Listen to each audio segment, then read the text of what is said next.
नमस्कार बच्चों। आज का मेरा टॉपिक है बायोमास गैसीफायर, कचरे से ऊर्जा तक की वैज्ञानिक यात्रा। आज हम अपनी प्रकृति विज्ञान शिक्षण यात्रा के अंतर्गत एक बहुत ही महत्वपूर्ण और रोचक तकनीक के बारे में जानेंगे, जिसका नाम है बायोमास गैसीफायर।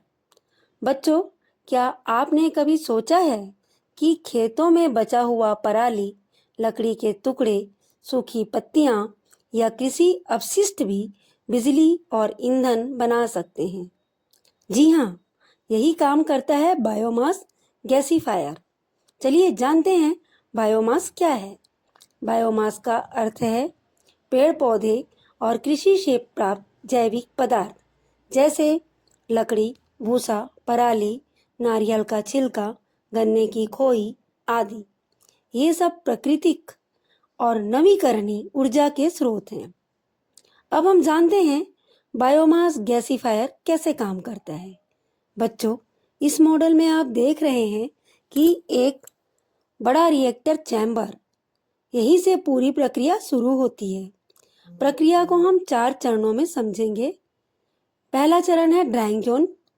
सबसे पहले बायोमास को गर्म किया जाता है, इससे उसमें मौजूद नमी निकल जाती है। दूसरा चरण पायरोलिसिस जोन। जब ऑक्सीजन की बहुत कम मात्रा में बायोगैस को गर्म किया जाता है, यह टूटकर गैस चारकोल और टार में बदल जाता है। तीसरा चरण है कंबंसन जोन। यहाँ थोड़ी ऑक्सीजन मिलाकर आंशिक दहन कराया जाता है, इससे उच्च तापमान उत्पन्न होता है। और चौथा चरण है रिडक्शन जोन। यह सबसे महत्वपूर्ण चरण है।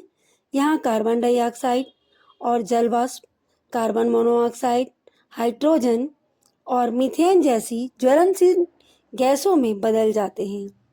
इन्हीं गैसों को मिलाकर बनती है प्रोड्यूसर गैस।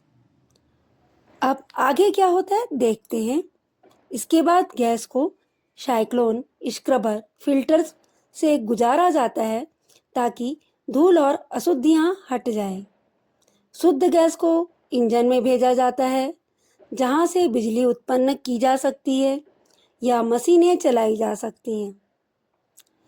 अब जानते हैं यह पर्यावरण के लिए जरूरी या महत्वपूर्ण क्यों है।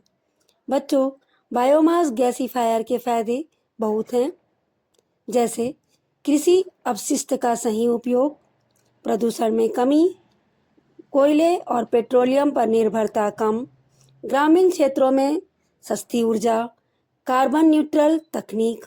यह तकनीक कचरे से कंचन का सबसे अच्छा उदाहरण है। इस प्रकृति विज्ञान यात्रा में हम क्या सीखते हैं? हम सीखते हैं कि प्रकृति में कुछ भी व्यर्थ नहीं है। सही वैज्ञानिक सोच और तकनीकी से हम पर्यावरण की रक्षा करते हुए ऊर्जा उत्पन्न कर सकते हैं। बच्चों, हमें भी भविष्य में ऐसी तकनीकों को अपनाना है जो पर्यावरण के अनुकूल हो और सतत विकास को बढ़ावा दे। अंत में मैं यह कहना चाहूँगी, विज्ञान जादू नहीं है, बल्कि प्रकृति के नियमों को समझकर उनका सही उपयोग करना है। धन्यवाद।